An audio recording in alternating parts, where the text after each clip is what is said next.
And now we'll have our call to worship, giving honor to God, our Creator, our Provider and Redeemer. We love the Lord our God with all our heart, with all our soul, and with all our strength. And we love our neighbors as ourselves as we give honor to our spiritual guides, to our founder, Mildred Miller, to His Holiness of Blessed Memory, Master Malvin Davis, to our guests who are with us this Sunday morning. We're glad to have you, glad that you can be a part of our service today. We give honor to our officials, we give honor to those who have passed in the recent weeks due to either coronavirus or people who have unfortunately passed at the hands of brutality. We pray for their souls, that they will be lifted up, and that their souls will continue on their journey to express the glory of God. And we pray for our administrators, the people in government.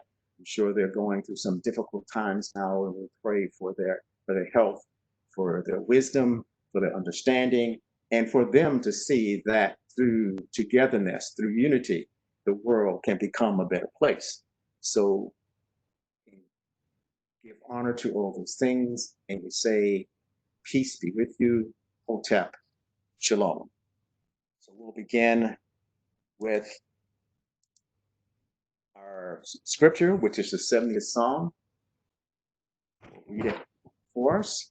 So here beginneth the 70th Psalm. Hasten, O God, to save me. Come quickly, Lord, to help me. May those who want to take my life be put to shame and confusion. May all who desire my ruin be turned back in disgrace. May those who say to me, aha, aha, turn back because of their shame. But may all who seek you rejoice and be glad in you. May those who long for your saving help always say, the Lord is great. But as for me, I am poor and needy. Come quickly to me, O God. You are my help and my deliverer.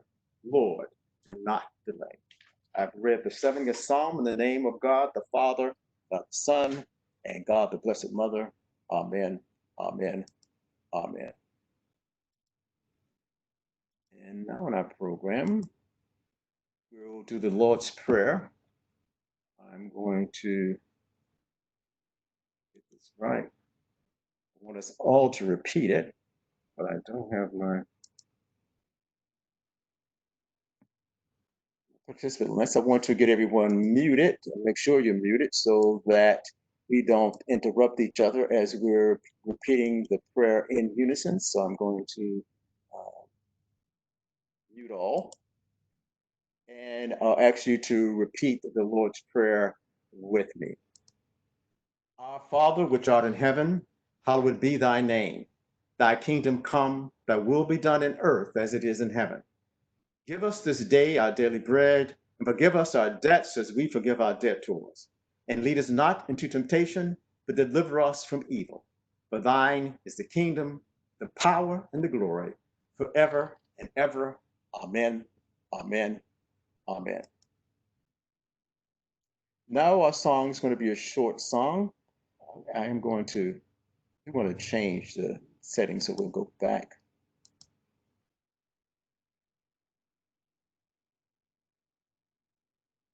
To our music setting.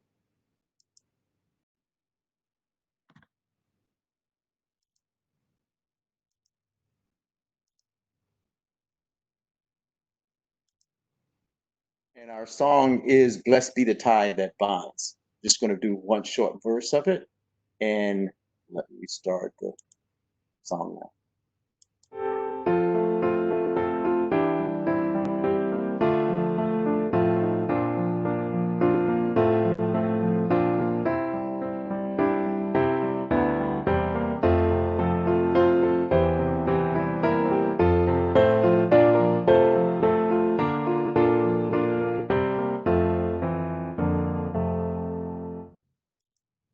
Okay, that was our song, and like everyone is all still muted. So we're going to have your meditation, and I'm going to ask that you repeat after me.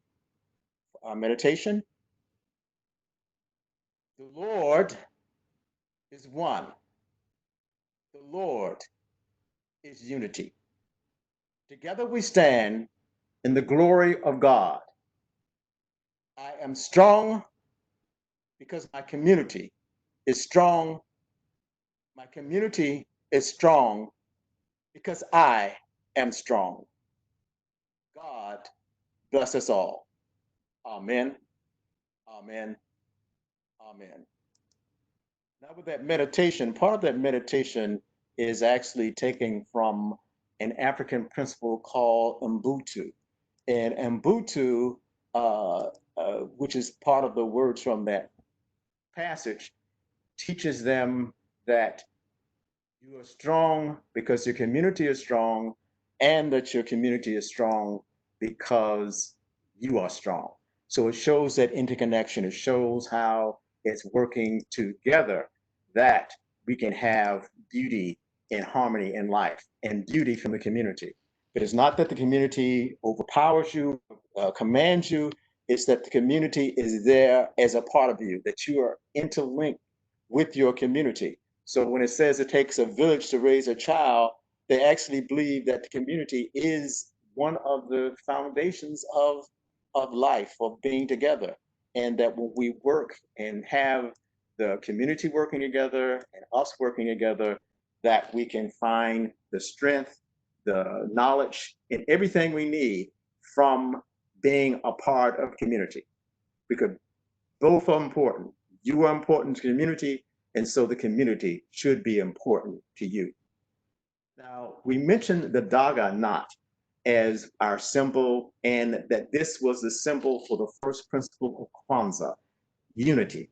This is the symbol that is recommended to show that first principle, Kwanzaa of unity, which we were talking about. And with that Daganot is a symbol, and it's found in several African communities. It's found in the Yoruba community, the Hausa, and the Bashango. All use this Daganot as part of that. From the Kwanzaa standpoint, the Daganot or unity means to strive for and maintain unity in the family, in the community, in the nation, and the race. And this concept of unity, when we're actually talking about getting rid of racism, one of the major ways to do that is to start thinking about unity. How are we all joined together? How do we all work together? How do we make our family, our community, and our nation and our race stronger? And the concept of unity is used for this. You know, another thing when I was looking, just looking at some things about the Daganot and that it being a Pan-African symbol of these two, this kind of like this knot formed by two links. You can see that either as two paper clips or two links of the chain being linked together. I found some other ancient African symbols. A lot of times we used to have the six-pointed star. And the way, just another point, when I've drawn this, for those who can see on the screen, you'll notice that I've used two different colors for the two symbols. One side is a gold color, and the other side is a silver color. And I did this because in many African symbols, they will have the still unity between two things that are not the same. It's very important that when we think of this concept of unity, we don't think of a concept which is called uniformity. They are very different. I remember when I first got into African history deeply, when I was working with the Black Archives, and heard about this thing called Kwanzaa, and I talked about this concept of unity. One of the things that really was my pet peeve in Black studies and things is people who were always trying to get you to say, oh, you have to be Black, you got to be this way, or you got to be the other way, or you got to believe this and not believe that. And to me, that was fine. They would use the concept of unity and say, oh, we always all have to be the same. We all have to think the same. We all have to wear the same. We all have to have this same language and the same principle that we all live by. And then I met the Karanga Karinga, the guy who is the father of Kwanzaa, the one who they give credit for actually creating the Kwanzaa principles. And he was speaking at a convention of Black history, and he talked about this principle of unity. And the first thing that came out of his mouth shocked me because he said, unity is not uniformity. Everybody does not have to look the same, be the same, walk the same way. You can't do this, you can't do that. That is not what unity is really about. Unity is actually things working together harmoniously. That is true unity, not everything looking the same. Uniformity means everyone got on the same uniform. Everybody looks the same. Everybody's wearing the same. You got to have your hair a certain way. He says that is not the principle that we're talking about when we talk about unity from the Kwanzaa standpoint. We're talking about all parts working together harmoniously. You can think of it even as a car. A car is a unified vehicle, but every part of the car is not the same. You have an engine, you have a radiator, you have a battery, you have all these different things, but when you put them together as one, you can get a car.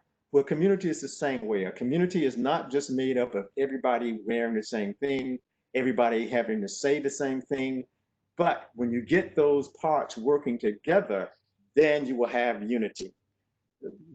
And when I look at the dagger knot and see how it's twisted, I remember we used to make these things called a love knot, and you make it where all these ropes or things were tangled together.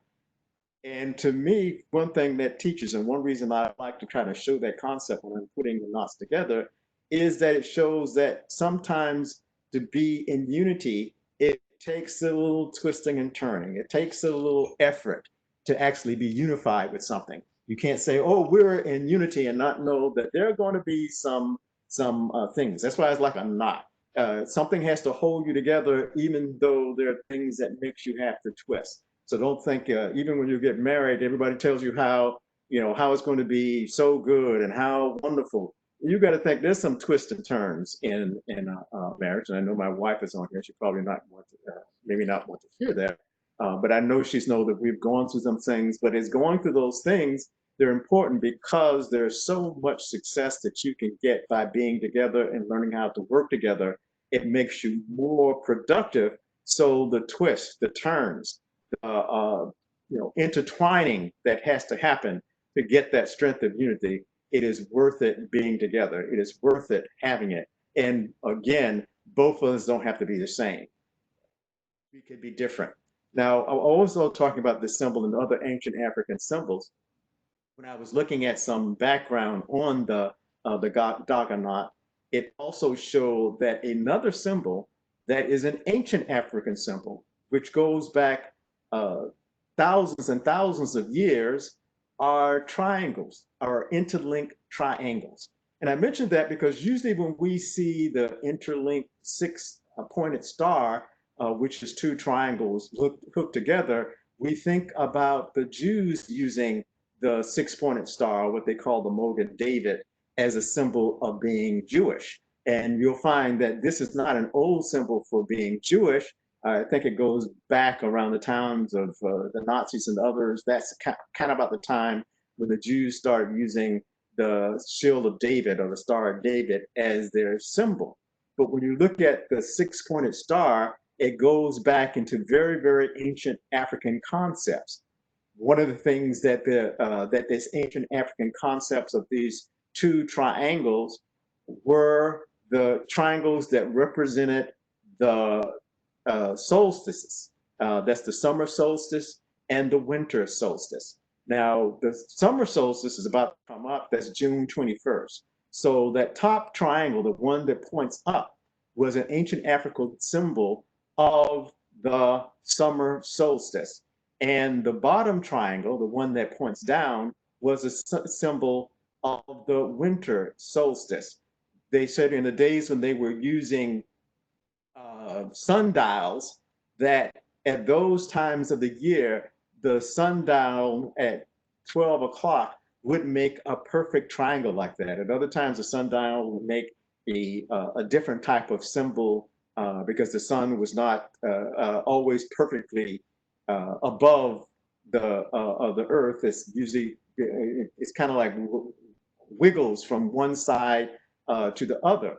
But at the time of the summer solstice, which is June 21st, and the winter solstice, which is December 21st, that sundial would be the sun would be directly over the planet, and so the shadow would make this perfect looking triangle. So it shows us that these two were put together to show the unity of the whole year by expressing the two solstices, the summer solstice and the winter solstice. So that six-pointed star is an ancient African symbol, even though now is also used as a Jewish symbol. But I thought that was very interesting. Some of the symbols that we see and we think of them as coming from other cultures, that it actually is a part of our culture. It's a part of our culture to have that six-pointed star. And you'll know that we do in the logo for the Spiritual Guidance Temple, we do use a derivative of that six-pointed star in it. But that Daganat in unity, always remember that unity is not uniformity. Unity is things working together in harmony. When you can get the parts to work together with the whole, that is true unity. Not trying to get everybody to look the same, not trying to get everybody to be the same, but actually, even when you look at Gemini, and it's talking about the twins, it's about twins that are different. There are two in some of the ancient symbols of Gemini. You'd always see these two twins that would look different from each other, not the same, but twins because they were born together and therefore indicating they should look together. So our symbol, again, we're looking at the 133rd song, that first verse of it, to also show unity from the standpoint of the Bible. And that passage says, how good and pleasant it is when God's people live together in unity. Before we go into the lesson, I'd like to see if there's anyone who would like to have any thoughts so far.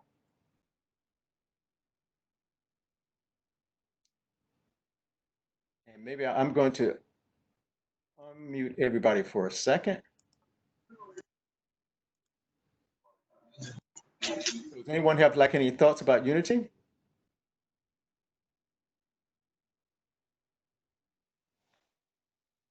I had a thought. Go right ahead. Okay, I just was thinking about our United States and how they often talk about we need a leader that can unify. Every time, if you think about it, every time we've had some uh, uh, big, I want to do like Judge Judy kerfuffle here in the United States, they always say we need a leader, or we have or we have a leader that unify us. We need a leader that can unify us.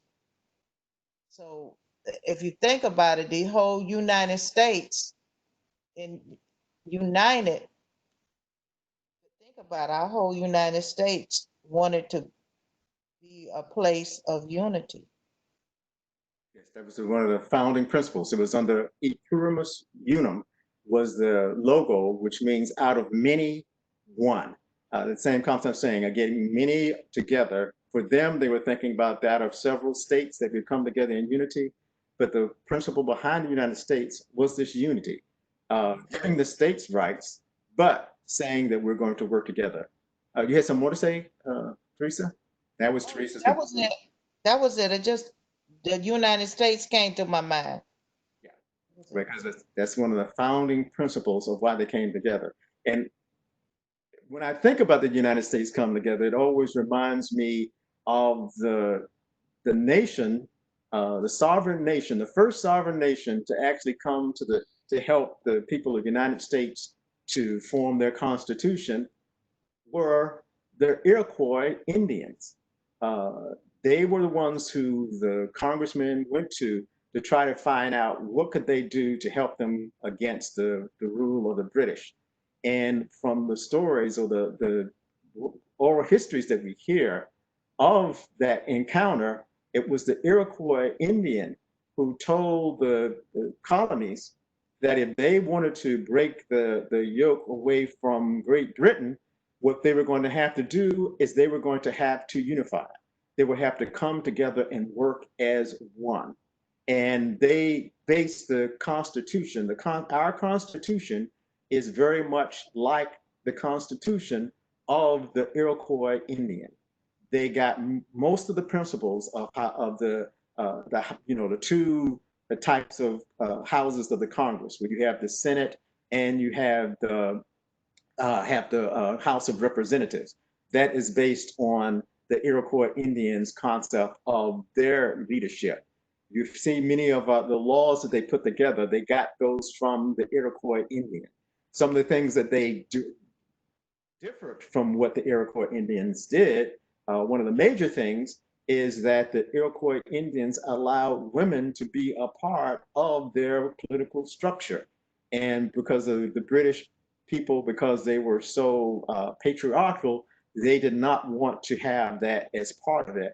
And with the Iroquois Indians, the people who were their enslaved people or people who had become a part of them, foreigners had become a part of them, were not relegated to just a class of servitude. And those two issues, the United States changed away from what they had learned from the Iroquois. And you see now, those are two of the issues that we're still fighting to get right. You're going to form your nation based on unity, but you're going to start it off by one saying that, oh, but women don't have any rights, and that we're going to make one class of people who are going to be counted as citizens in one sense, but they're not going to be given any representative power. They're not going to be given any political power. And then when I say they're counted in a sense, because we're in a time where we even have the census now. Why do I say that? It's because one of the ways that they disenfrange Black people, especially in the South, was called the 2/3 compromise. I mean, the 3/5 compromise, 2/3. The 3/5 compromise. And the 3/5 compromise said that in the South, well, it wasn't really in the South, it was in most of America, Black people would be counted as 3/5 of a person. And while they would be counted as 3/5 of a person to get your political power, because remember, by counting the people, that means that the number of representatives that you had in the House of Representatives were based on that number. The way things were going to be allocated to your state will be based on the population of that state. So the South didn't want Black people to have a political vote. They didn't want to have them a political say, but they wanted them to count as part of how they got political power in the nation.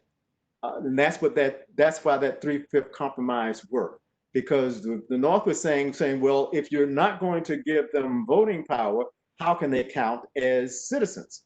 And they were saying, no, we want them counted as citizens because we know that a lot of our political power in the national government is going to come from how many people, how many citizens we have. So that 3/5 compromise was a way of saying, okay, instead of giving them as counting us as a whole person, then they would count Black people as 3/5 of a person.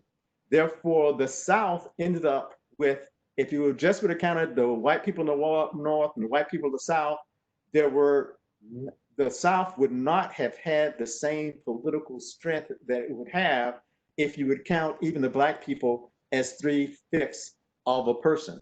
So it gave the South a great political power in this nation by being able to count you in one sense, but then give you no political power, not giving you the right to vote, not giving you the right to own anything, not giving you the right to even have a say over your own course in your life.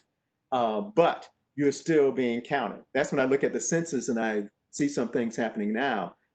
Or when you see some of the things about voter suppression, you see it's the same way. They want you here, or they want you to be a part of things as far as giving them political power, giving the power to them, giving them a bigger share of the national political or economic pot. But they don't want you to have the say in being able to choose the laws and choose the rules that you go by. So often I hear them say that we are under the rule of law, and they'll talk about law and order, but their rules are corrupted. How can you say it's the rule of law and you keep giving me these corrupted rules? How are you going to say we're law and order and your laws are set up to exploit people and your order is set up to oppress people? So it sounds good when you say law and order, but if your laws are exploitation and your order is oppression, if they came out and said, no, we're going to go under the rule of exploitation and oppression, nobody would even think twice about saying it's something wrong with that. But they'll come out and say, oh, no, we're going to have law and order. But to me, a law can be corrupted, order can be corrupted, and the way it is most often corrupted is through exploitation and oppression. So don't give me a law and order that the mainstay behind it, the main concept behind it are exploitation and oppression. Let's try to get that justice, that unity that we're talking about. And I'm doing all the talking. It's supposed to be your time to talk. Anyone else have any thoughts that they'd like to bring?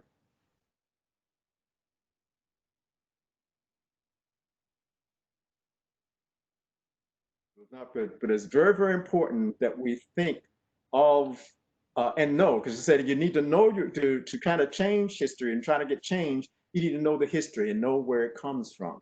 Know how there's this mental concept of we want to count you to give us political power, but we don't want you to actually have a say in the political process. That's why voting is so important. And some of the things that we're writing about, some of you may not know, but this year, the Black History theme for this year was the 150th anniversary of the 15th, no, I'm sorry, yeah, of the 15th Amendment to the Constitution. And the 15th Amendment to the Constitution was the amendment that gave Black men the right to vote. So it's 150 years ago in 1870 that Black men got the right to vote through struggle. And it's also the 100th anniversary, and that goes back to 1920, and the 19th Amendment, when women as a whole got the right to vote. So Black people, Black men had the right to vote in America for 150 years. Women, including Black women, have only had the right to vote for the past 100 years.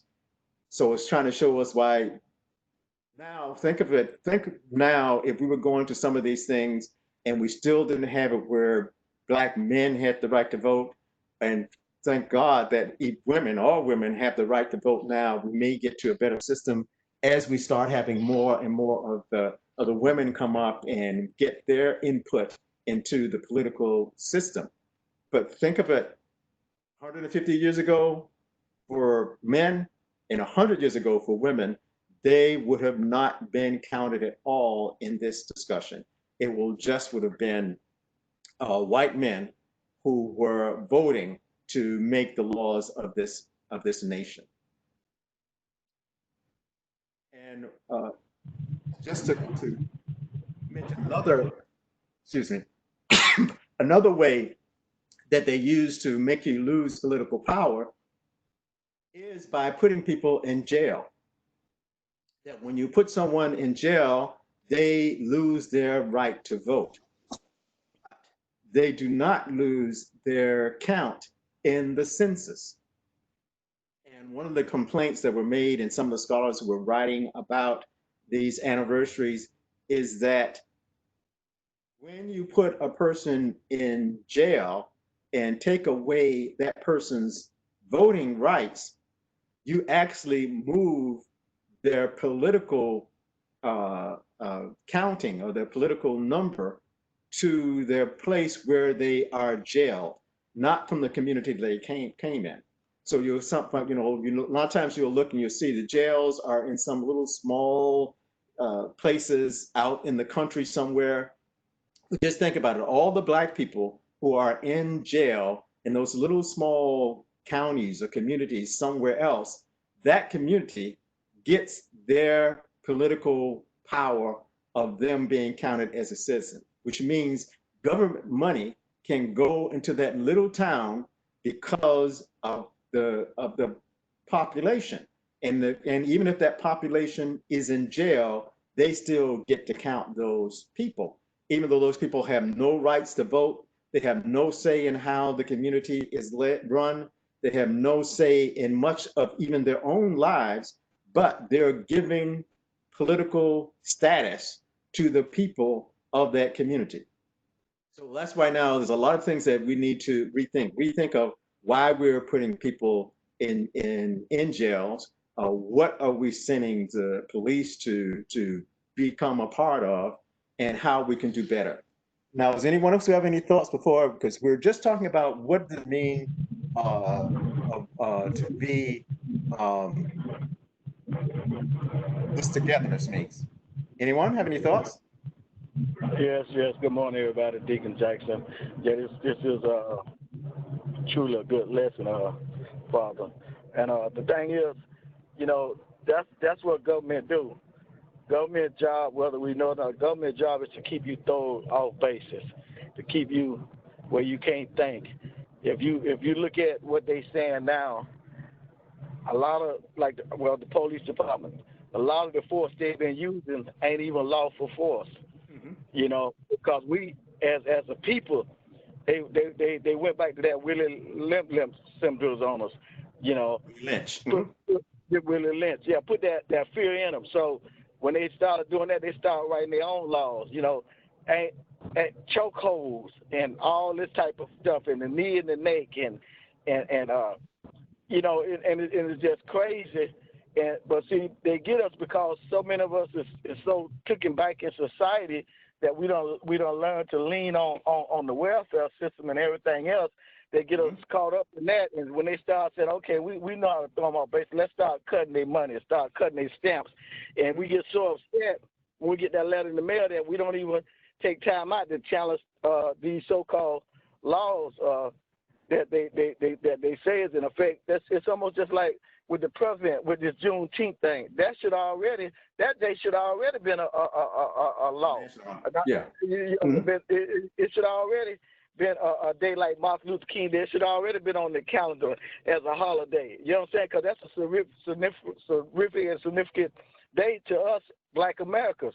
That was the day that they rioted and tossed, and so many Americans was killed. That was one of the worstest rioting there was. I remember when I was living in Oklahoma back in the I lived up there for 23 years, but in the early 2000s, going into the early 2000s, that they were just building penitentiaries because that was a money maker. Let's build all these jailhouses because they already had agenda.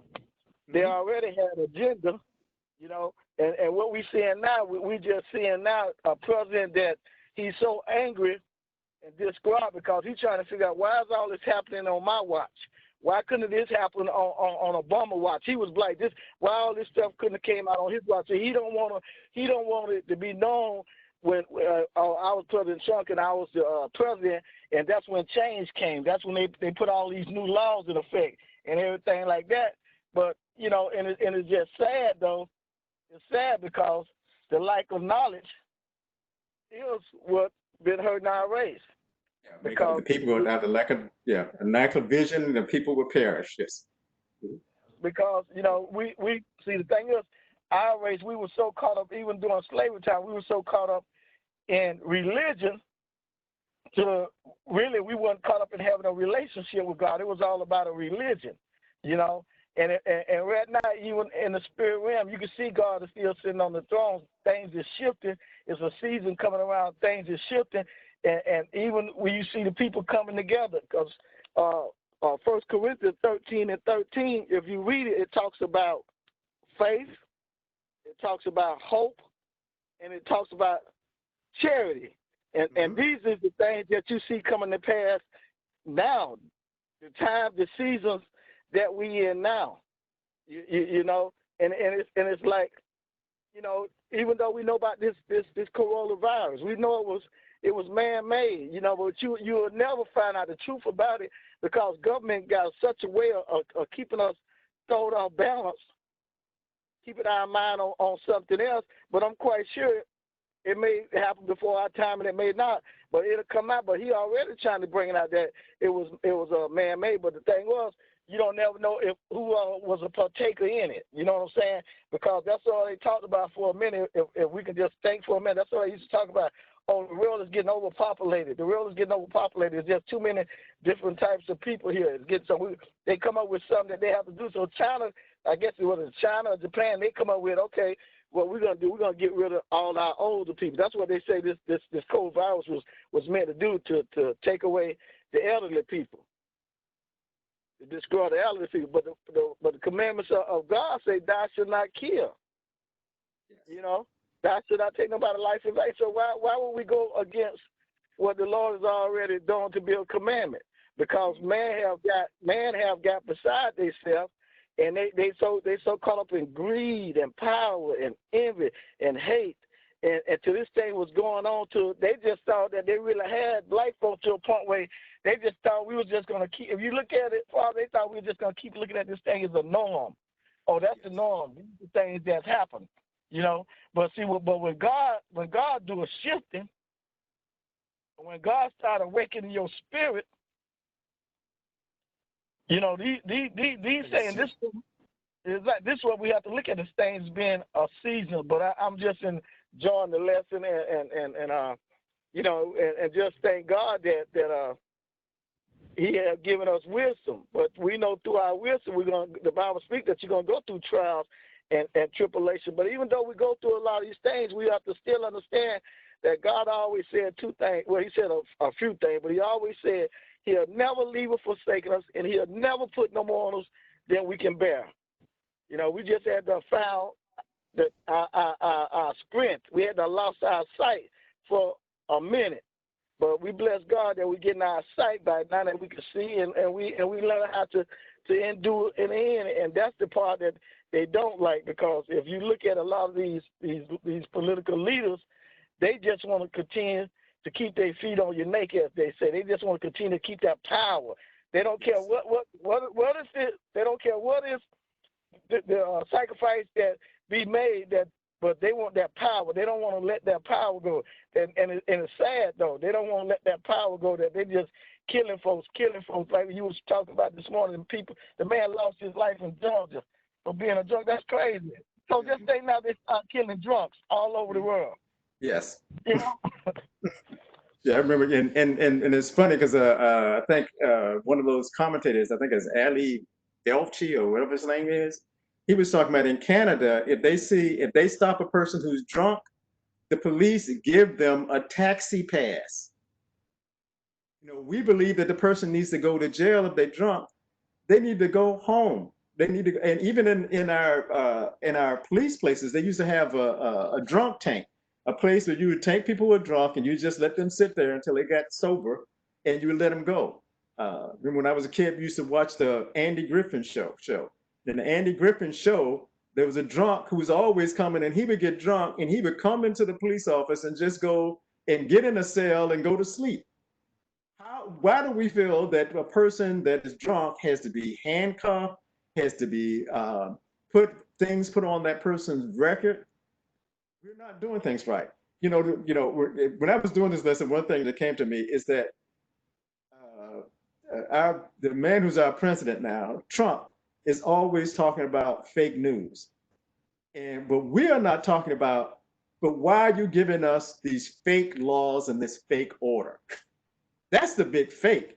You're talking about fake news, and you have all these fake laws that are supposed to be helping people, and yet they're not. You have this thing that you call order, which is nothing but brutality and oppression.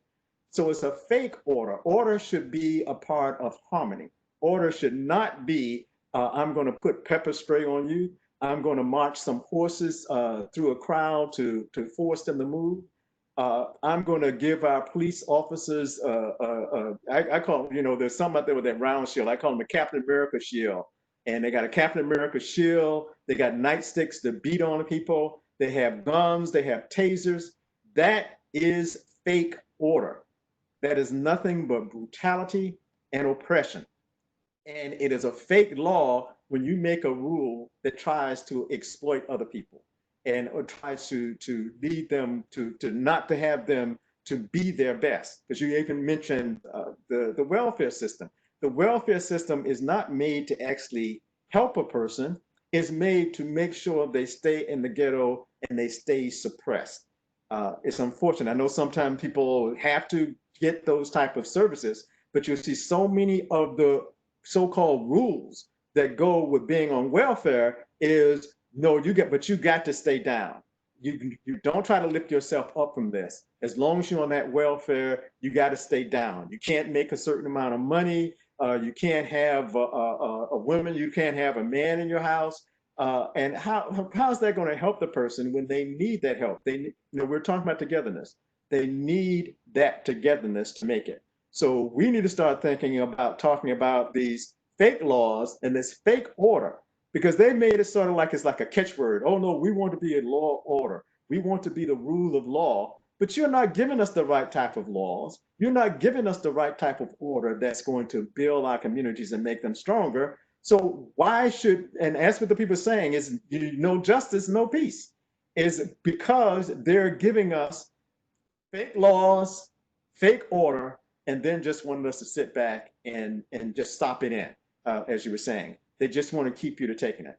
And I agree with you. God is making some changes now, and we have to make sure that we're on the forefront of making sure those changes end up for the better. The bad thing about times of change is that they're usually times of stress. They're in a period of stress. And when you're doing that period of a stressful period, things can change as they switch over from one to the other. And what we want to make sure is doing this change that it becomes a change for the better. That's why you have to be watchful. That's why you're just going to sit back and say, oh, there's a change. But how can I say, I want to make sure that this is a change for the better? And if we can do that, and we keep vigilant, we can make sure that this time of change, this time that God has given us to make the whole world a better place. Because you notice this is not just a United States thing. This is something that is resounding and rebounding throughout the whole planet, that this is a point of change. And our prayers, our actions, our thoughts, because another thing that Gemini works with is, I think, our thoughts should be, how can we make this a change for the better? Someone else wanted to speak? And I just want to say one more thing, Father. It almost reminds you of the commercials. That's where I believe they get that fake news from. You sit there, and all of a sudden they come out with a new Burger King commercial showing you a Whopper or something, and you look at it, and just looking at it, the picture that they showing you, it looks so good to you. You can't wait to run over to Burger King and get a Whopper. But the problem is, once you get over to Burger King and order that Whopper, it's not like What that picture was it? you see it on TV, and then you find yourself telling, no, man, look how flat this is. This all smashed down. The land is riveted. I didn't want it. No, I want what y'all showed me on TV. I wanted what was advertised in the commercial or what's on the menu, and that's just how they do us now. That's just how they do us now, because some people think that they just so intelligent, and I heard them on the news. It's not that they smarter than us. It's not that they're more intelligent than us. It's just they keep their foot on our neck so that our opportunities, it's not like their opportunities. Now here they are saying now they don't pass the law that every person that has ever been to jail, they do have the right to vote. You can't take it, like you said, you can't come in and take their right to vote. But that's what man would do They make their own laws, and that's what they would do. They would come in like a thief in the night. And that's why we have to understand when the Bible says the adversary. See, all that got something to do with the adversary, because they man, but they're not honoring God like you. They're honoring God in the way they want to honor God. You know, you see the president get up there and holler about God bless this and that and this and that, but he had the Bible turned around. Now we know he could have had his middle finger sticking up in the back of the Bible. He could have did anything that he wanted to do, you know, but he's still showing you that certain parts of racism. He went to L.A., Los Angeles the other day and had this meeting, but he didn't invite none of the more higher ranking black officers, because he do what he want to do. He always got one black person or one Tom or whatever. But thank God that some of the Republicans now that call themselves Republicans, they starting to see him for what he is, not listening no more, but seeing, because we know that he's habitual. He'll just tell you anything that comes out of his mouth if he think he can get you to believe it, because he think he's smarter than you. He think that he really think that your education don't mount up to his education because he got dollars. But see, the bottom line is he was given that spoon in his mouth from birth. Yeah. He actually messed it up. Exactly. Yeah, if Trump would have used his money and just sit and given it to investors that his father gave him, he would be a much richer man than he is today. But he has taken millions of dollars from his daddy, and he has messed them up several times. And he is not as rich as he claims to be. But if he would have just taken the money his father had given him and just given it to a banker and say, okay, you invest this and I'll live off the interest, he would be richer than he even claims to be today. He's messed up so much money, it's a shame. I think one of the newspapers called him the worst businessman in America. For if you look at the opportunities he had and what he has done with them. And you mentioned earlier, you mentioned in Corinthians when it talks about faith, hope, and charity. It says that those are the things that abide now. We did that in a lesson before, that those are the concepts that the Bible wants you to live by faith, hope, and charity. And I mentioned that because I was looking at, a lot of times I like to go back and brush up on some of the Greek and Roman philosophies, and sometimes just to see where they went wrong. And one of the places I was led to is to look at Plato's Republic, because you'll find that Plato's Republic is some papers he wrote that are used to set up many of the democracies we have now. And in Plato's Republic, he says that the three principles that you measure a person by, and he did not use faith, hope, and charity. He said you measure people by courage, strength, and wisdom. Those were the three things that the Greeks thought would be the measure of a person and where their spot would be in the community. It was based on courage, strength, and wisdom. And they said that the people with strong should be actually the producers, or they should be the workers. They should be the working class, because they didn't have the courage and the wisdom to be in the other two classes. So if you were strong, they actually saw that you should just be a worker, a producer. You should not have the right to be an administrator of anything. They believed that if you had courage, if you excelled in courage, that you should be in the class of people that help to control the strong. And so you would have been like the police and the other administrators, because you had the courage to, and sometimes I think the courage to just stand up for foolishness if you look at some of the things. So many of these politicians that you see that are coming up and saying these crazy things, they think that they are being courageous, even though they're being courageous for some of their bad, sick principles. And then there was this quality, the third quality that Plato talks about, and he said, and this should have been the ruling class, was wise. That was the other thing. They said that the wise people, that they would actually be the guardians of community. They would be the watchdogs. They would be setting the laws and things to guide people. Now, that's one of the reasons I think in the European concept of things, they try to use intelligence, because this goes all the way back to how Plato told them that you should be the most intelligent ones, or what they would, because that's their idea of wisdom, is to be intelligent, should be the ones that lead. Now, Plato called this class of people who should have been the wise ones and the leaders, the aristocrats. That was his name for them. And so they see themselves as the aristocrats. They see themselves as the wise ones. And to prove that they're wise, they have to keep on coming up with ways to try to show that everybody else is dumb, because they aren't that much wiser than anybody else. And they use their money as a way of keeping on top. Their biggest wisdom is on how to exploit and cheat people through greed. So you're seeing that they're using totally different measures of what makes a good society. Because for them, if you go back to things that you see in issue, as part of the laws and things they do, they're going back to these concepts that Plato showed them, that the Greeks believed that it would be courage, strength, and wisdom that would be able to be the measure of who should be doing what in society.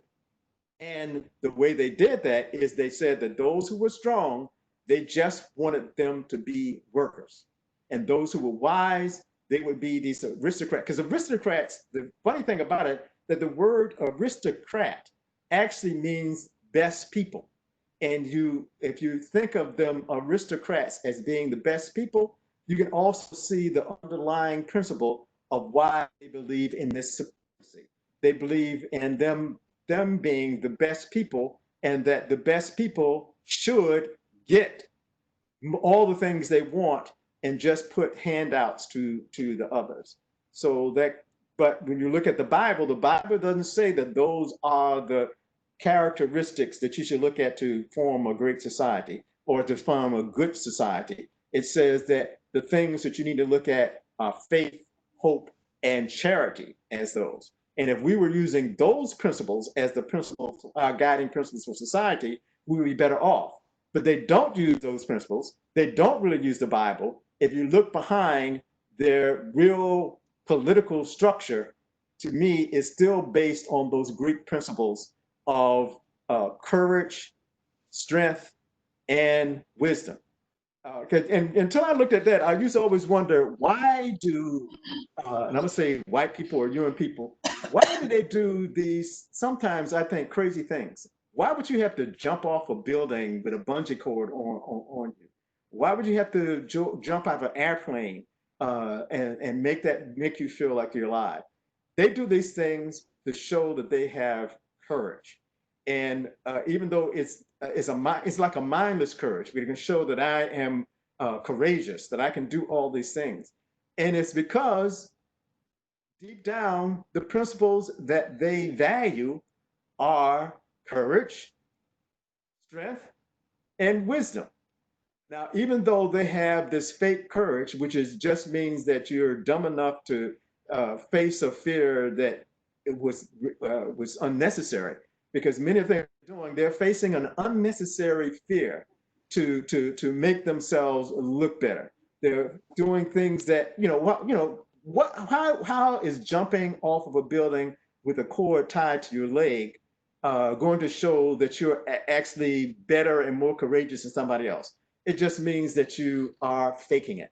And that's what they do. They bluff, is what the word that we use when we're looking at the opinions of Marcus Garvey. He told us that the biggest thing that the white society uses as their method of implementing things is bluff. They're just going to keep bluffing you. And if you think about, that courage that they see, that fake courage or that bluffing, being able to bluff someone to do something, they see that as a great way, a great winning tool is to bluff.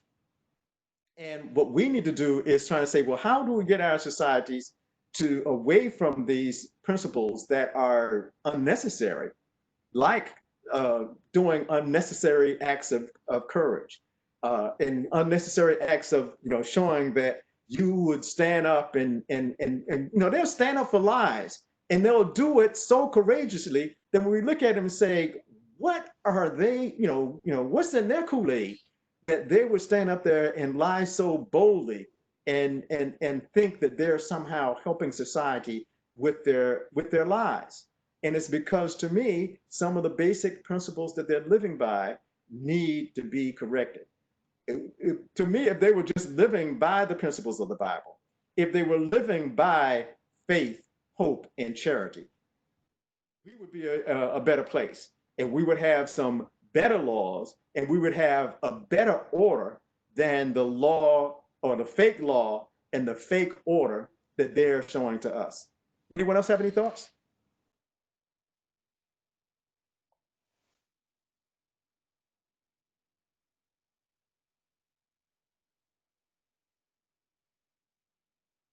Okay, I'm going to mute all again. We've been talking for a while, but I think it's been a very good conversation because I did want to look at the lesson on the twins.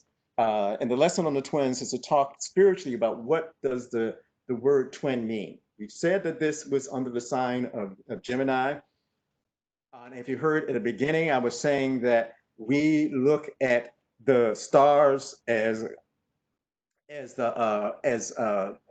signs and symbols, or signs and festivals, as is quoted in the Bible, as a way of teaching us and having us signs for things. And we believe that these influences of the stars are not something that is mandates upon you, but they are influences upon you, influences that you have to deal with in life.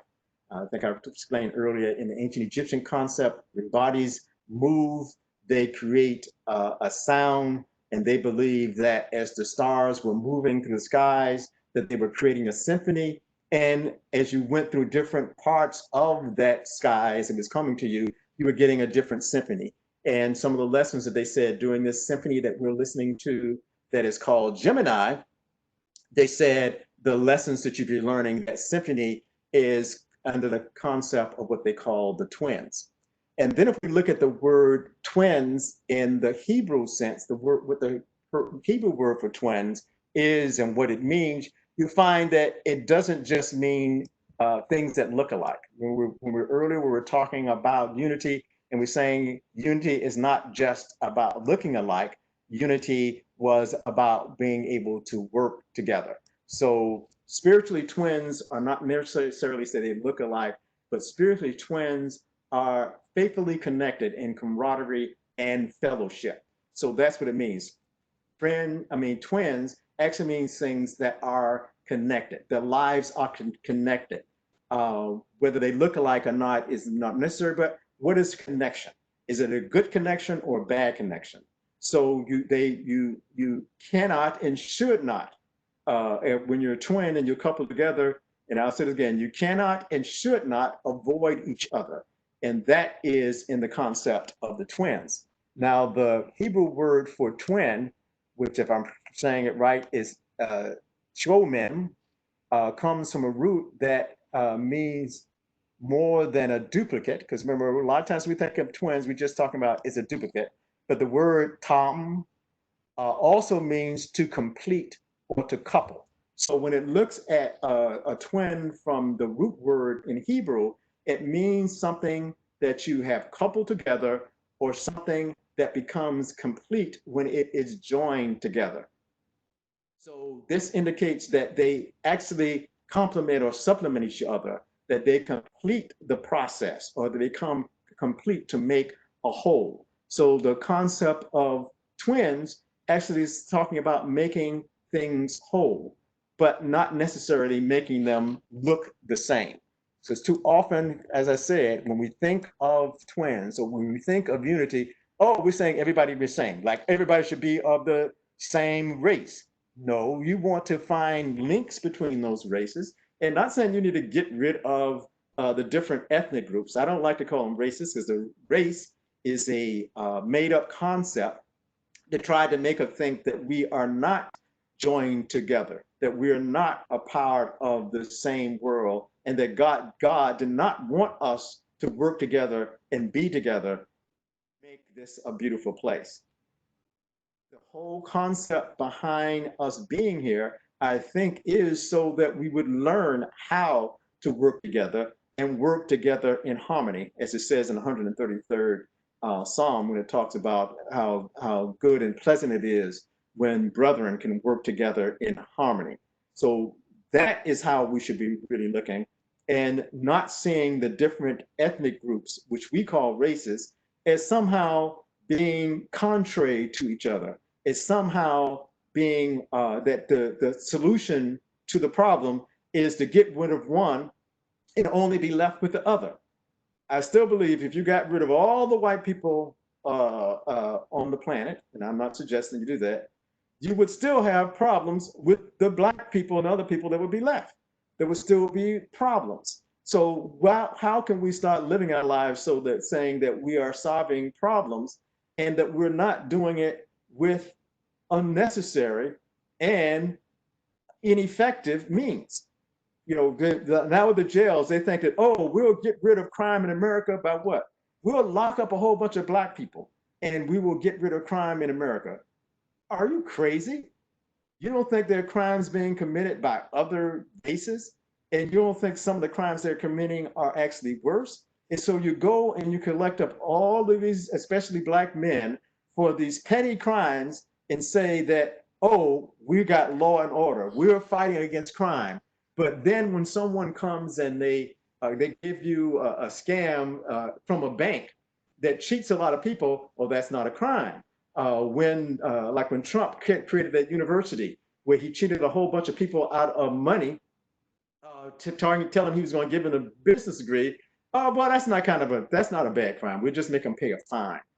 We won't handcuff him and lock him up and try to tase him because he tried to cheat people. What is your definition of crime that you would think that going and following black people when they're walking through stores or following them when they're coming from the store carrying Skittles, and that's going to stop crime in the neighborhood? Or a black man who's jogging through a neighborhood, oh, that he somehow crime is just falling off of him and dropping off of him as he's running through the neighborhood, and not looking for what are the real problems, what are the real crimes that are being committed, and how can we solve them? And it's going to take togetherness to be able to work through some of those crimes.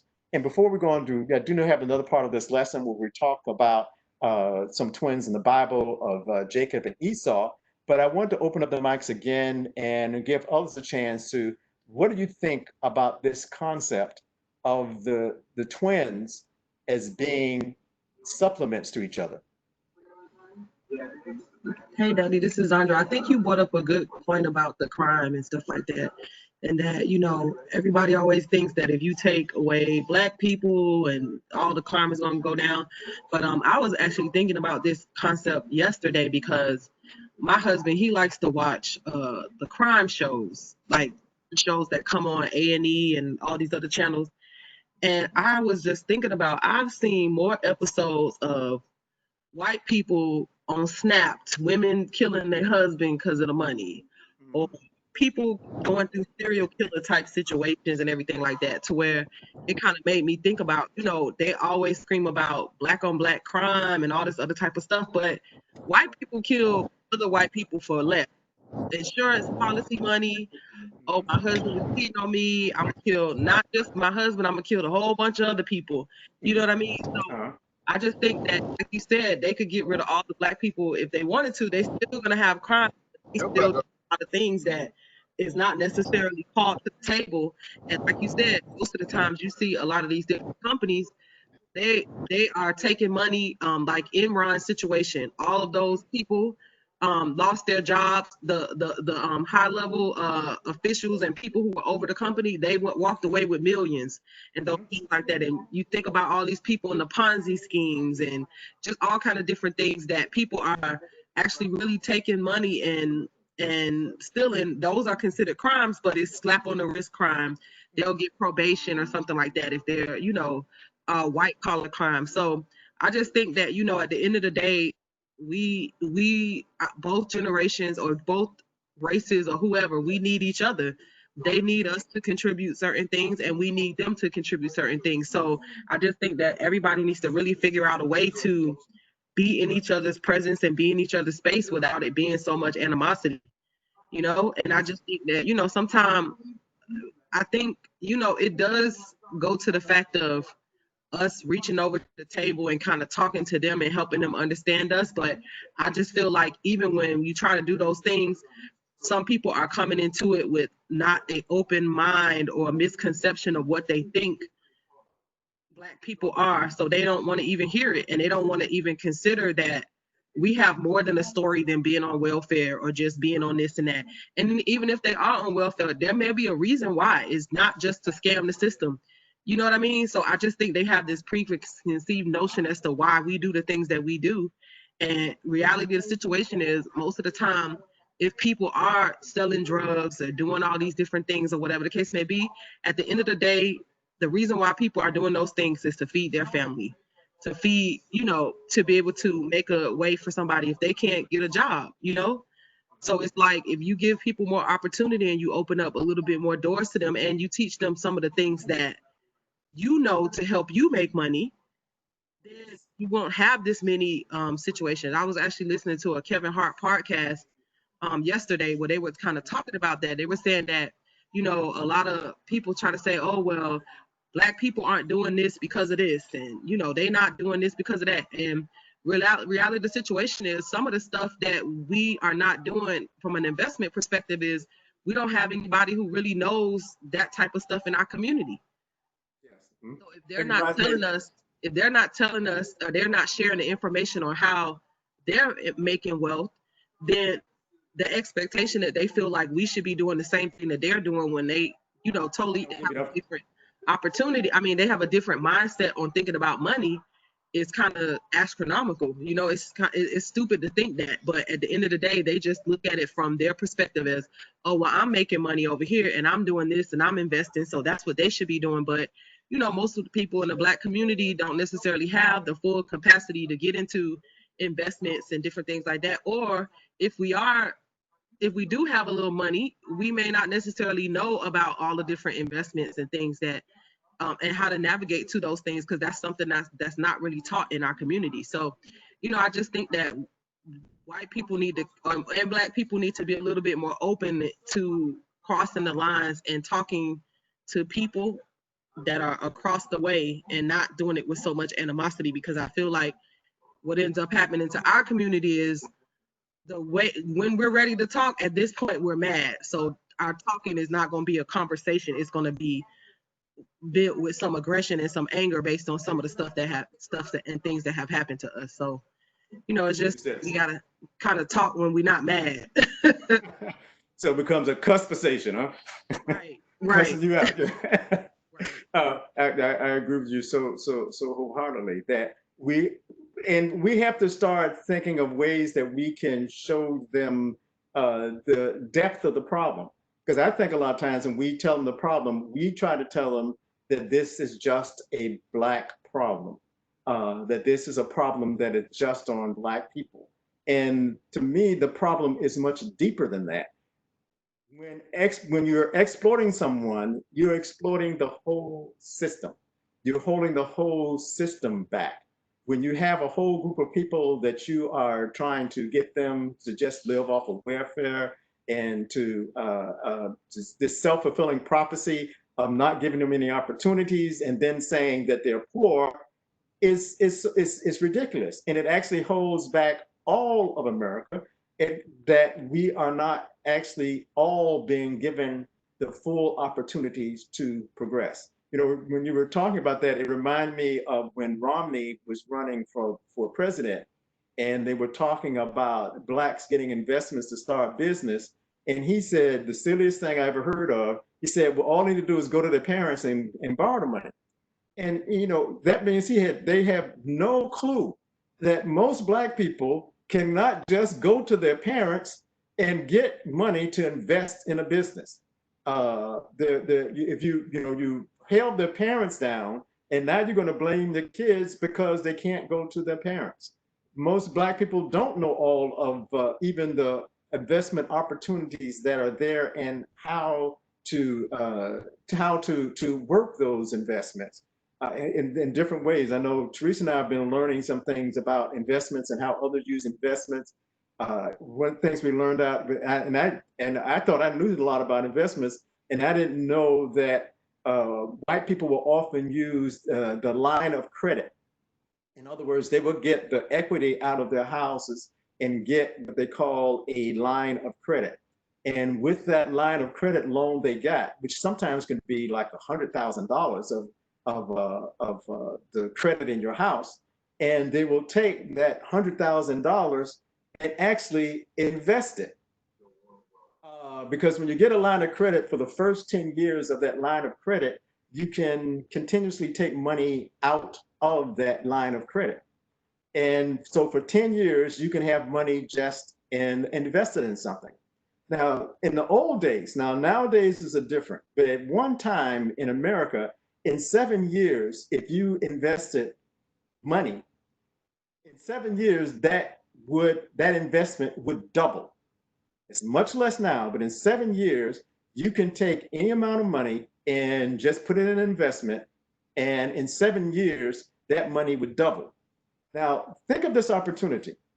You can take money out of a bank and for 10 years and invest it.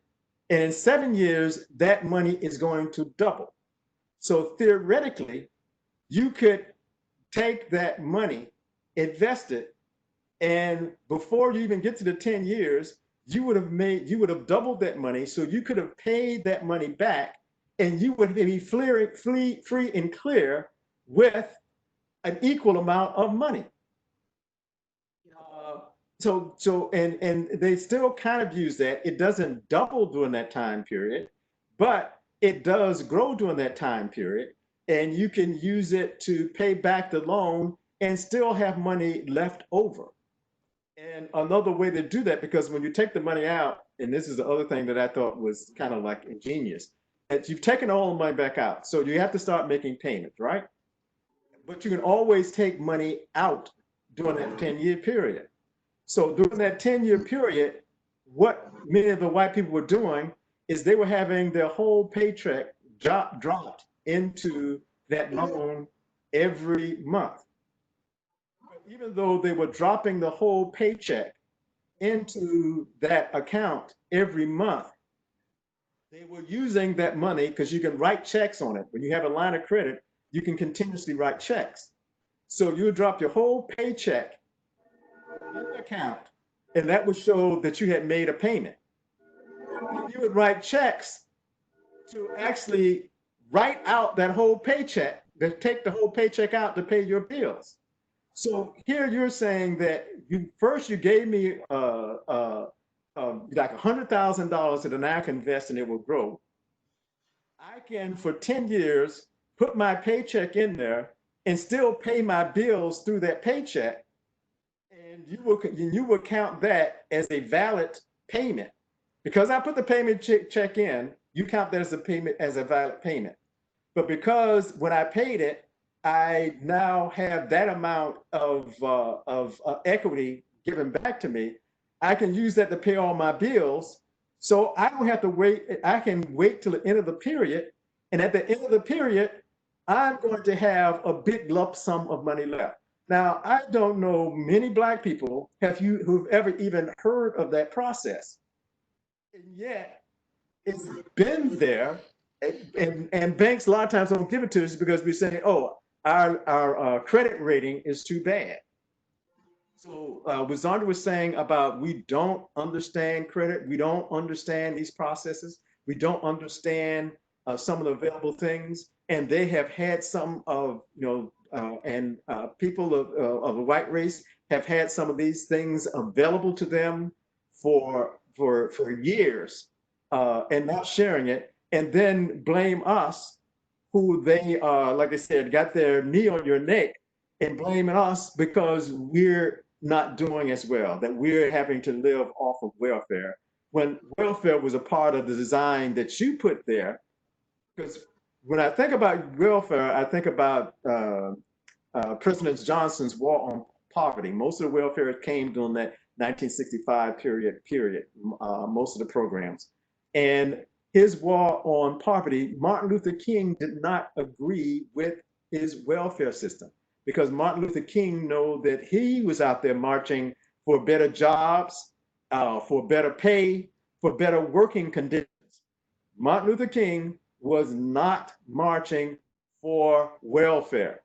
That whole movement of the 60s was not about give us welfare. They did ask for fair, affordable housing, but they did not ask for projects.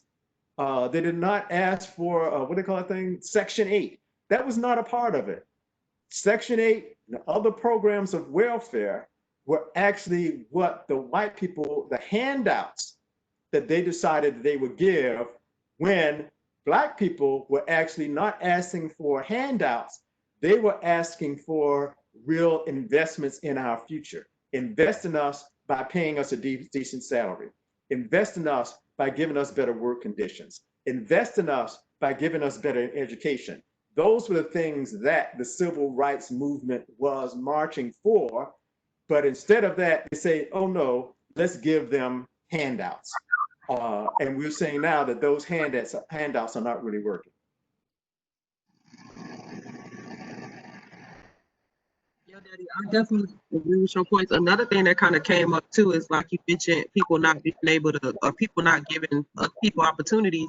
I think another thing that is kind of also prevalent is the reason why they aren't really necessarily telling us or giving us the opportunity is they always want us to be the consumer of goods and not necessarily the person who is making money. One of the ways that that's evident is, any person or Black people can go and get a car loan, you can go get a mortgage, you can go get all these things that keep you in debt. But if you go and ask for a business loan to actually start a business to create your own wealth, it's much harder to secure a business loan for for the Black community and for Black businesses than it is to secure any of those other loans that are out there, because those loans require you to make payments. Because being a consumer means that that's why they keep saying the money flows out of the Black community too quick. And it flows out too quick because they have it set up that they're giving you handouts that are designed to get out of your community in no time flat. Uh, as long as they can just keep you as their consumers, because keeping you as their consumers mean that you are supporting other people's businesses. Another thing that really gets me, even about some of the police things that we're going from now, because another big push that was done during the civil rights movement, and a lot of things that they were able to open up, like the golf courses and the schools and the other thing, the guiding principle behind many of those accomplishments is that we're paying taxes and we are not getting represented. Like when you look at the golf courses, that many of the golf courses were supported by public dollars. And those public dollars were going into it. So that means that we pay taxes. So we're paying taxes for a golf course that has a sign up on it that says no Blacks allowed. How are you taking our tax dollars to build these things? And they built golf courses, they built swimming theme parks, they built parks, they built many things, arenas and all kind of things, and said no Black people allowed. Yet when it came tax time, they didn't say tax time is no Black people allowed. So you're paying your tax, and I bring that up because we are paying tax dollars for police. That's coming out of the taxes you pay. That's how police get paid, out of what? Tax dollars. And it's coming through property taxes. And you're saying, oh, well, I don't pay property tax, I'm renting. Where do you think the guy who rents your house, you get the money to pay the property taxes from? Gets it from you. When you're doing paying sales tax, that comes from you. When you live in many cities, you pay a water bill. You think all the money you're paying is just for water? You're paying to support these cities. That's your money. So in a way, you're paying your money to get someone to put their knee on your neck. And so we need to start talking to them and that's why I say sometimes when you're talking to others, you need to let them see what they're actually trying to get you to do. They're trying to get you to say, yes, I want to pay taxes to have these police to come and be the Gestapo in my neighborhood. That's not what I want a police for. That's not what I want my tax dollars to pay for. I don't want my tax dollars to go from them making it black boys and girls afraid to walk down the street, or afraid, even when they're in the schools, afraid to be going in schools. That's your tax dollar. And why should you be paying your tax dollar for something that is designed to oppress you? Someone else has something to say. I think, Teresa, you had something you wanted to say? Wait, hold on. Teresa's talking now, but I'm going to unmute her. Okay, Teresa, go ahead. I was just thinking that when Zandra was talking about the bank, um, a lot of black people didn't even have a bank account. Didn't and I mean for a long time they didn't have bank accounts. And I remember when I was working that we as our school got a bank, that Wells Fargo bank, to come over to the school and talk to the parents about opening up bank accounts for their kids. Mm-hmm. And a lot of those parents didn't even have a bank account for themselves. So Wells Fargo in our Cola Lakes neighborhood got a lot of bank accounts open by the kids' parents, Uh-huh. and then they open an account for their kid. So a lot of black people that don't, and I'm even talking about now, a lot of black people, they don't even have bank accounts, don't know about saving money, don't, and a lot of it is because nobody really has educated them, or us, I should say us, not just them, us, about the benefits of having a bank account, of taking, at least taking, I know you don't make much money, but take a little bit of it and even save it. Even a credit union, if they had more credit unions, personally, I like the credit union much better than I like the bank, because they offer more services. I guess I just like the credit union. But if they had more credit unions in the black neighborhood that would come out and educate our people, a lot of people don't even have bank accounts. So it's And that's crazy. very important. Yeah, one thing you mentioned about credit unions, and what people don't really understand about credit unions is that a credit union means that the people who are putting their money in it actually own a part of that bank. That's what a credit union is. When you go to another bank, stockholders own the bank, and that's why credit unions can be much more liberal, or much more better to their members, because the members are actually own a part of the bank. That's why when you go in the credit union, that you are paid dividends and not interest. When you go to a bank, if they give you something, if they add some money to your savings account, they call it interest, because that's something that their stockholders are granting to you. But when you go to a credit union, you're paid dividends. And those dividends means that you are part of the ownership of this credit union. So we're giving, it's like paying the stockholders over. That's why credit unions always call it dividends. And when you're getting from a bank, it's anything you get is always called interest. So yes, we need to learn more things about the banking process and how it goes. And another thing, when you were saying that about having checking accounts, one of the things that I learned when I was growing up about how to get your established credit at some place, is that every credit application is going to see what type of account that you have. And one of the types of accounts that'll give you more points in your credit rating is if you have a checking account. A saving account is okay. In fact, the guy told me, he said, make sure you get both of them. Make sure you have a checking account and a savings account, because that gives you more points in your credit evaluation. And most Black people don't even know that a part of your credit score is whether you have a checking account or not. and how you've managed that checking account. Have you had checking accounts that have failed? All those things are a part of your credit score and your method of payment. When do you pay your bills? All your creditors are going to tell how quickly you pay your bills off. You know, we would like to say, oh, we're going to wait to this days of grace. That's one way that they can be able to knock your credit score down, because the creditor says they pay in 30 days, they pay in 60 days, they pay in 90 days.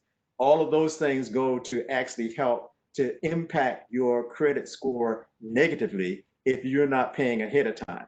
That's why most, you know, white people, when they get a bill, they pay it as soon as they get the bill.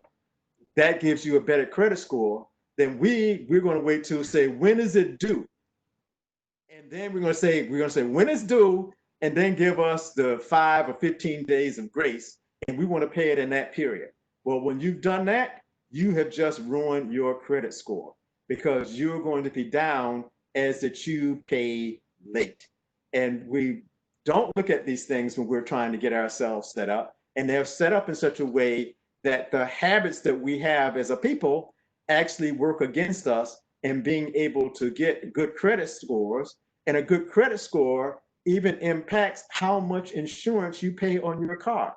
When you go and get car insurance, they're going to look at your, and I mean insurance, or when you get a loan for something, they're going to look at your credit score. And part of what you're going to play in any type of insurance is going to include an evaluation of your credit score. So if you got a bad credit score, you're going to pay more than so they have kind of trained us to be in that category of having bad credit scores. Maybe I need to open up for a minute so that others who want to speak, because I know Teresa was trying to speak.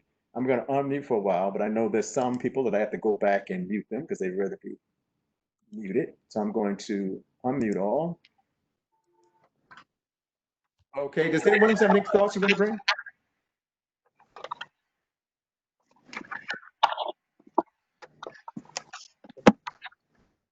Yeah, this a film on top of us.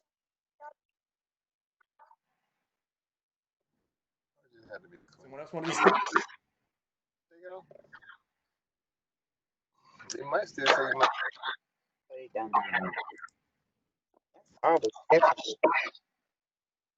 Mute a couple of people. I think they're going to speak. Anyone have any thoughts that you'd like to bring? And remember, this is all talking about that lesson of Gemini, of the twins, but not the twins of saying that we need to look alike, a twins that is saying that we need to be connected, that we need to try to find ways to complement each other. And that's what the ethnic groups, I like to call them ethnic groups, because again, race is a made up concept. It's a made up concept. It's because it's tried to say that we're all made of as some different type of animals, that we're one type of animal or one type of creature, and white people are another type of creature, and Oriental people are another type of creature. We're all from that same human being that God created at the beginning of time. We're all a part of that human being creature, or human being living thing. And what does make us different is that our cultural backgrounds. We have different cultural things in our identity, and those things about our culture makes us different. One of the great Black history scholars, Sheikh Anta Diop, said that cultural identity is defined he said he was going to start this definition of defining it by three things. He called it the historical factor, the linguistic factor, and the psychological factor. And not to go deeply in all of them, he said, but the greatest part of it is the psychological factor, because many of the attacks against your culture will be attacking those psychological factors. And so when I'm saying psychological factors, it's because when you are trained to work with your bank and work with your money based on some cultural faults, that they can use that, your psychology on how you do it, to separate, divide, and conquer you. Because they're saying that if you're going to be in a culture that psychologically thinks it's okay to pay your bill during that grace period, then you can be identified with by that type of psychology that you're using. So many times what we're trying to do is get us to have a more effective psychology and finding out ways that how the psychology of the others work, where they see that, because earlier I talked about how the Greeks looked at those three principles of courage, strength, and wisdom. And to me, one of the worst things they've done about wisdom is they think that their money shows that they are wise. They think because they've accumulated mass amounts of money, that they've taken over markets all over the place, that that must mean not only that I'm wise, but it shows that God made me this way. God made me wiser than everyone else. And he made me to cheat. Now, the Bible tells you that the greed, we talked this before, everybody likes to translate it as a love of money. But when we looked at that word earlier, of mammon, we saw that mammon actually meant that greed. It says that greed is the root of all evil. To me, they confuse it when they kind of say the love of money. The word doesn't translate to the love of money. It translates closer. It can mean money, but it most often means greed. So that Bible passage is telling us is that greed is the root of all evil. And many of the ways but their ticket, when the Bible tells you that it's not just your money. God can bless you whether you got money or whether you don't have money. So for us to think that a person is more blessed, is more loved by God because they have money, is something the matter with our psychology. And so we have to try the ways that how can we improve the psychology of our ethnic group so that we can be more effective on for our ethnic group to rise and for showing others that these psychological warfare against that they're having us, the psychology that we are more criminals, that we're more criminally minded than you. We want things for our family just like you want things for your family. And we, a lot of times, don't want to do it so much from greed. We do want to help our family come up. We don't, most Black people tell you, oh, if I can just be comfortable. Most white people say, no, I want to be so rich that my children would not have to worry about money. And that's because they believe that riches show wisdom.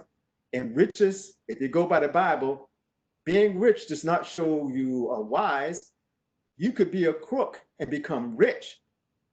But that riches you have will always be a stumbling block for you. It will always do something to your soul to hold your soul back. So we always have to be mindful of how we can keep our soul in an attitude that it can grow. It will have prosperity, but it will have prosperity when we talked about success and prosperity in an earlier lesson. You will have prosperity in many different avenues, not just money. You'll be prosperous in the ideas you have. You'll be prosperous in the things the way you do things in life. You'll be prosperous in having friends. All of those things are a part of prosperity.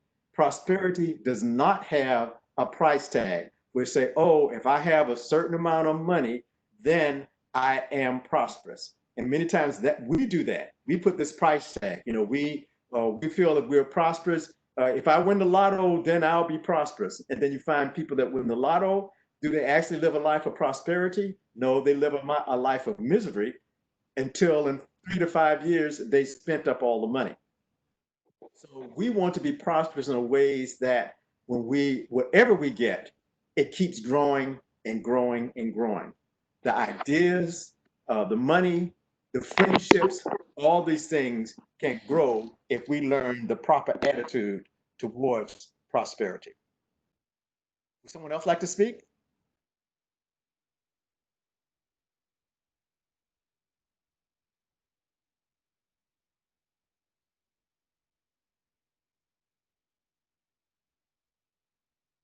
Nobody else? any comments?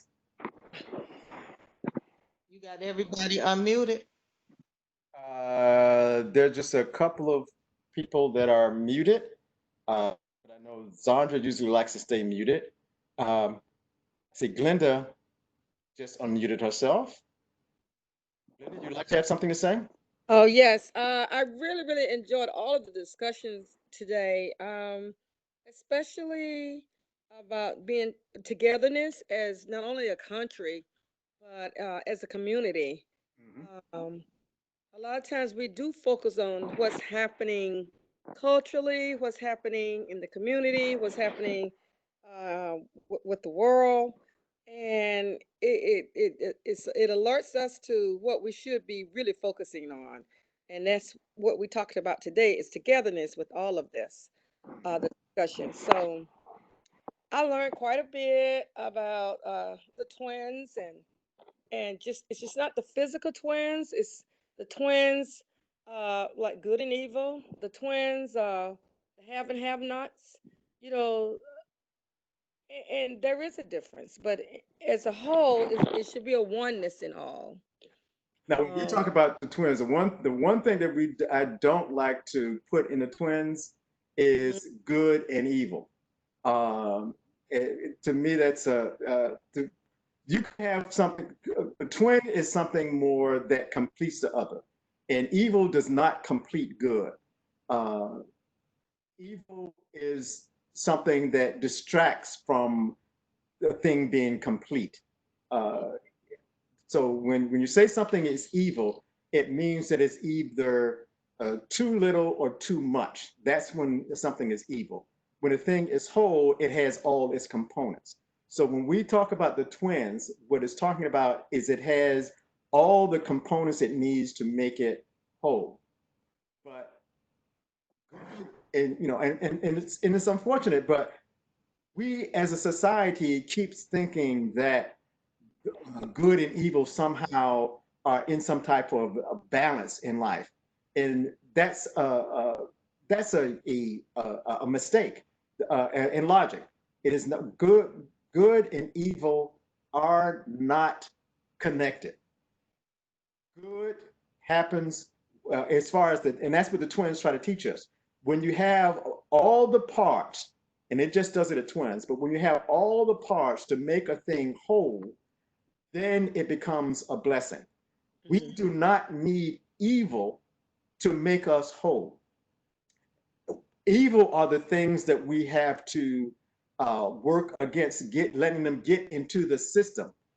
There are evil is what we call an adulteration. Adulteration is when you add something to it. Evil is when you add something to a functioning system that messes it up. And so really, when we're talking about the twins, we're saying that you need these multiple parts. You need all these parts to make it whole.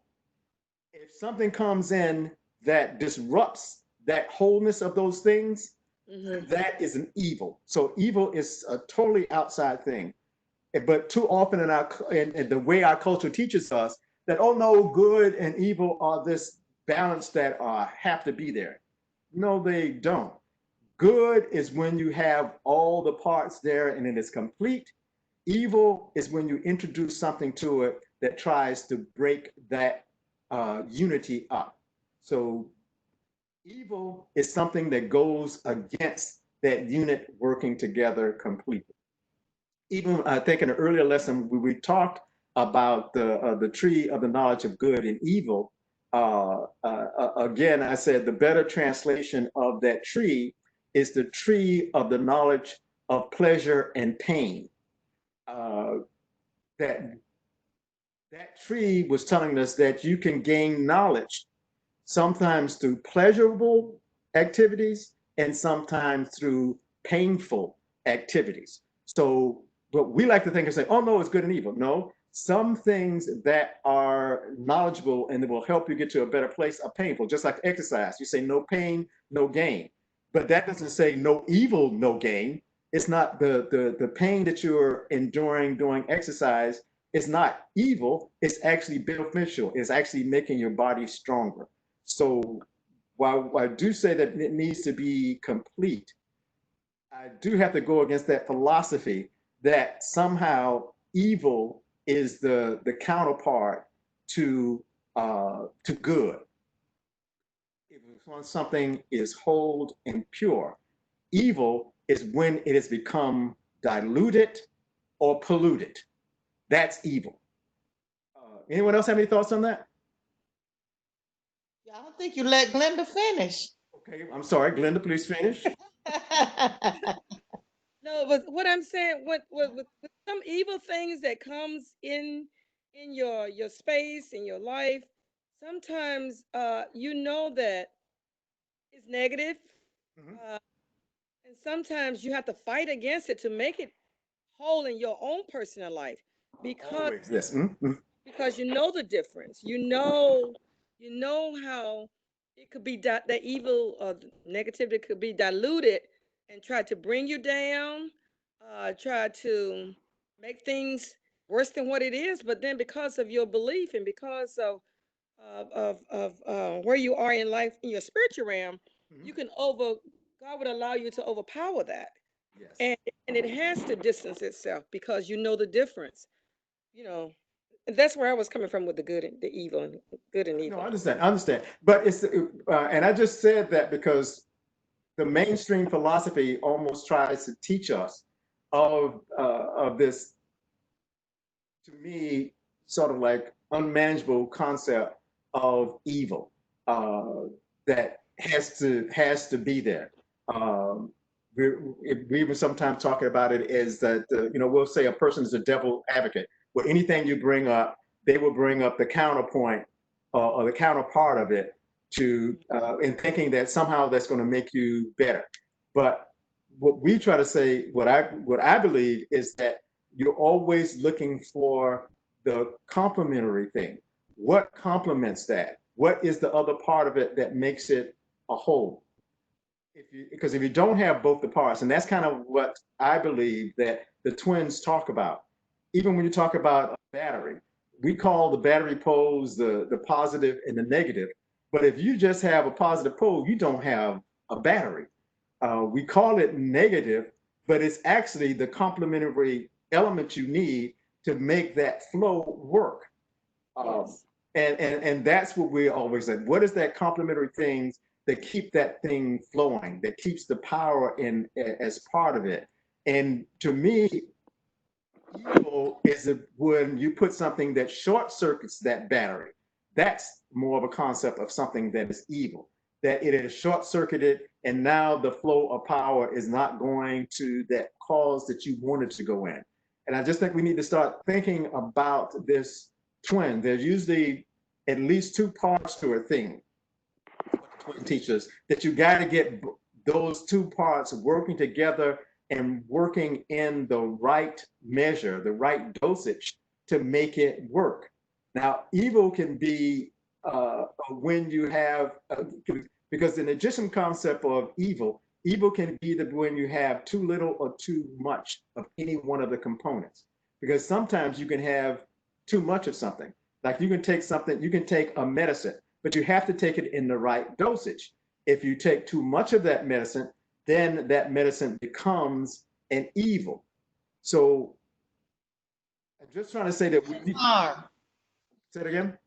I said it does because it does harm. It does harm. That's what evil, yeah. Things that are evil do harm.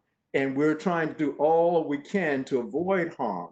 But that doesn't mean that you don't find that complementary thing that is not evil. You eat you in most things there's a complement to it. And kind of like the idea of the complement comes from the thing, the idea that everything is made out of infinite possibility. But for something to manifest, it becomes finite. It's not infinite anymore. And so, what actually helps to connect it back to its infinite process, its infinite possibilities? That's the complementary thing, the thing that complements it, that get it back closer to what it was when it was infinite. And so that's why I believe that anything that manifests, there's usually another part that complements it, that holds it or makes it closer to its infinite realm, its complete realm.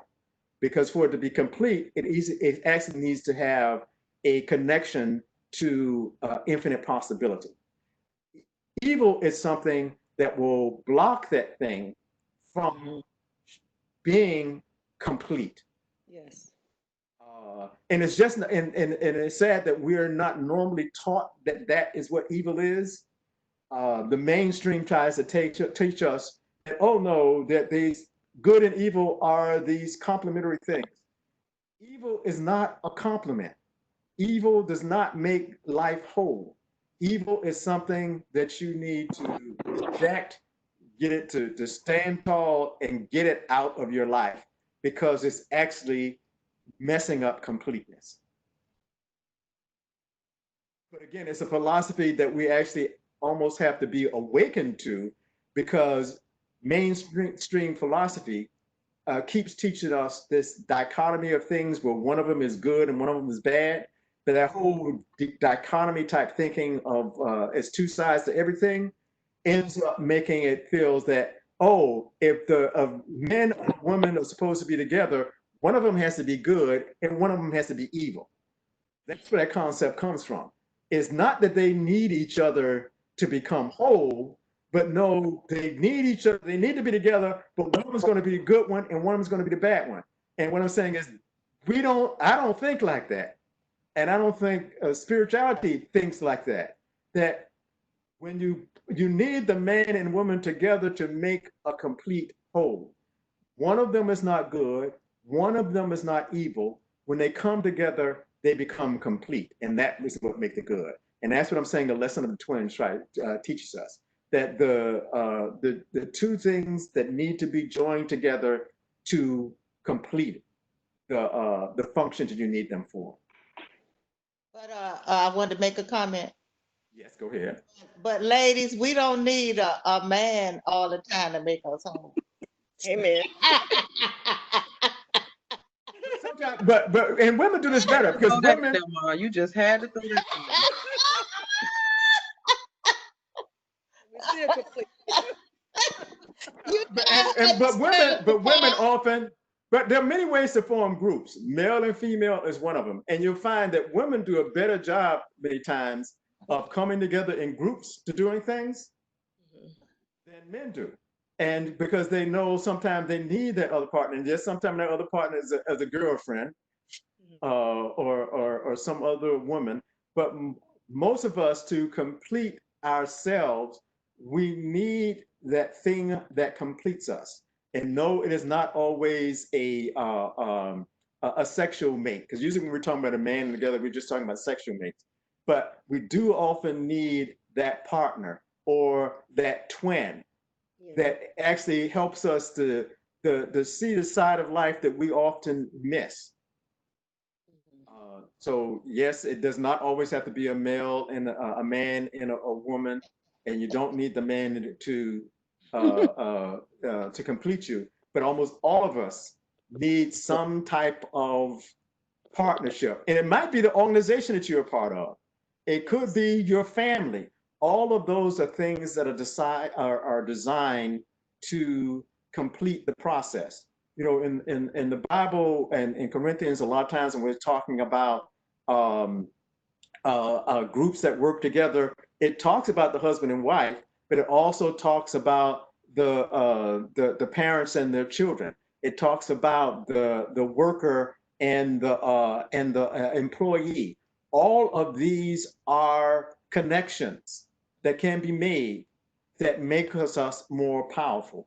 So it's not just about in this connections. Even Jesus says, when you can get two or more together in my name, he's talking about connecting together actually makes you more powerful, makes you more ready to accept the blessings that I have to give you. And it's why people get in organizations is because by the organizations getting together and working together, it actually make everybody in that organization more powerful. That's true. That's true. Anyone else?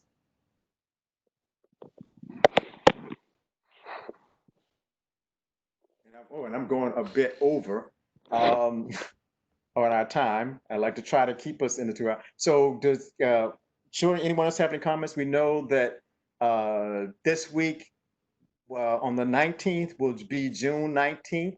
So that is a celebration of the Emancipation Proclamation being fully implemented in the United States. A lot of people say it's the end of slavery.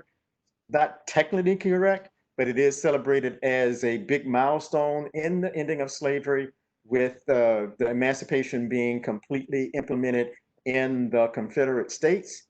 And the reason I say it wasn't a complete, it was the 13th Amendment that abolished slavery, and that 13th Amendment was not totally ratified until the December of 1865, when Juneteenth actually happened in June of 1865. So it was a part of that great milestone towards that, and something that we should implement. And on next Sunday, which I think is going to be one of those big days, because it's, well, big days spiritually, because it is the summer solstice. Is the 21st of June. It also happens to be Father's Day. And so we want to make sure that our lesson looks at the fact that that is the summer solstice. The summer solstice, we find, is a great day of connecting yourself with the energies of the planet, the spiritual energies of the planets on June 21st. And normally for us, we have some special uh, uh, things that we do, like a bath that we do during this time, and we'll have those baths ready probably around Wednesday. For those who are, let me know if you want them and how many do you want for those baths. And is anything else that's coming up this week? Do you know of any activities going on for Juneteenth, June 19th? No, I don't. I know they were thinking some, and I'll look again, because I think they're going to be doing some virtual activities. I know they were doing. They did one last Saturday about and there was a online video about the ancestors, because a guy named Gene Tinney usually does something around this time that looks at the ancestral worship thing that he does on the beach, that recognizes Native Americans and African American struggles. And they I usually do get some things about them. A lot of them being held virtually, not actual gatherings. But I will see which ones I have about Juneteenth, and let y'all know about them. So if you want to celebrate that Juneteenth, that you could be a part of it. Okay. Okay. Any other questions or comments?